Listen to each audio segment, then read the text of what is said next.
Welcome to Boxing Predictions. Today we're going to be previewing, discussing and predicting George Groves versus Callum Smith.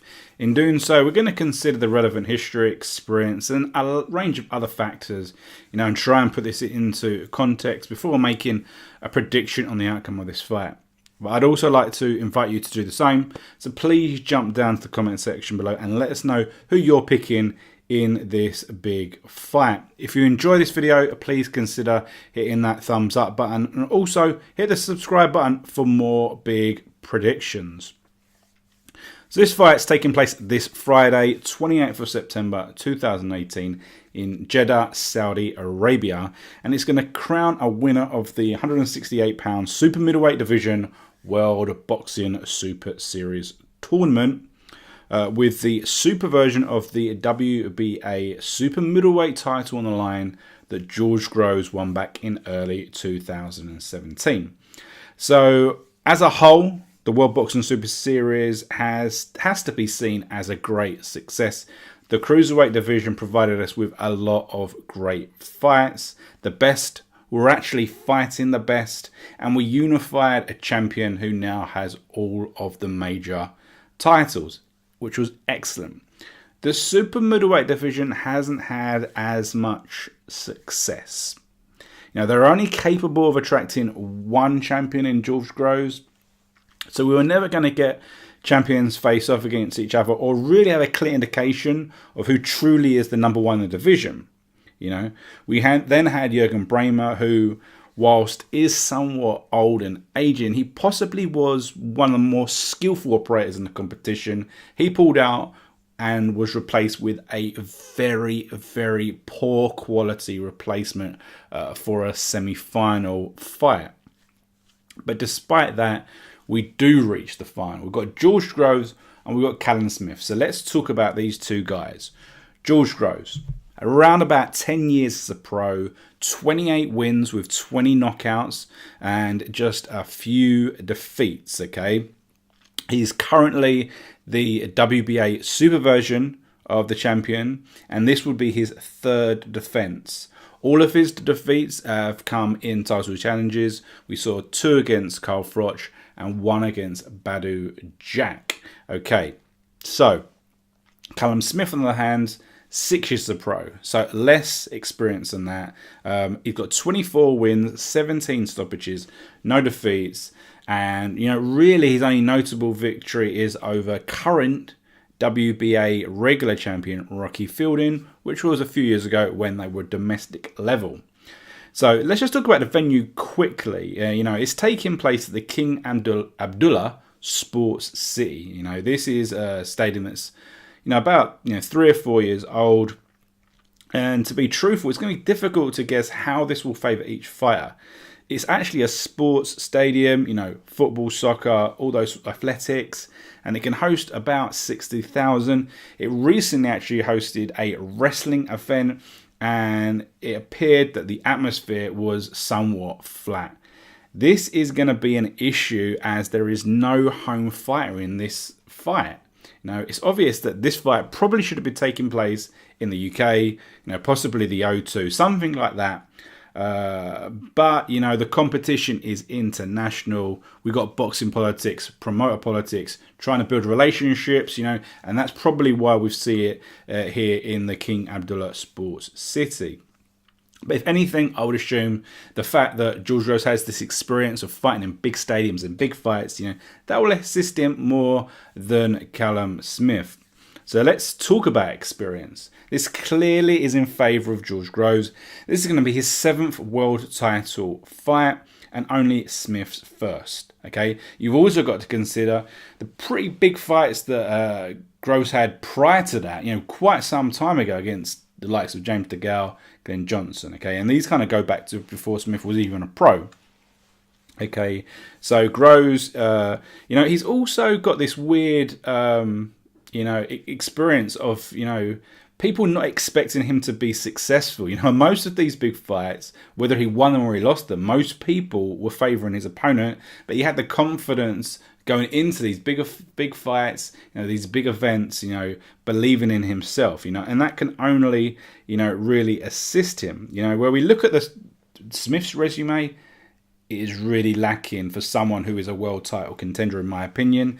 Now, he's mainly fought people that were fringe European level, in my opinion, not even really good European level.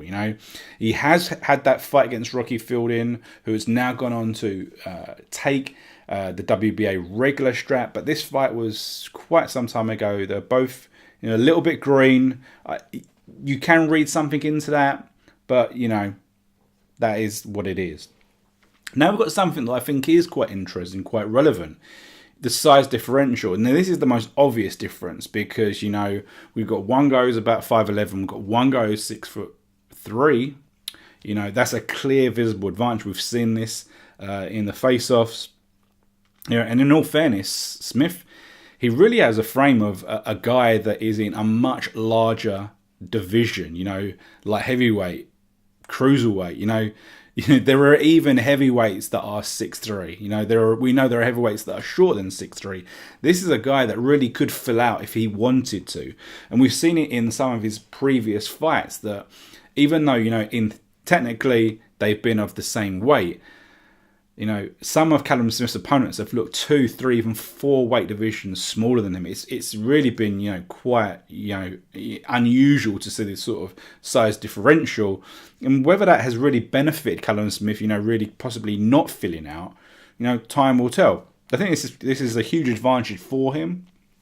And I don't think this differential can be overlooked.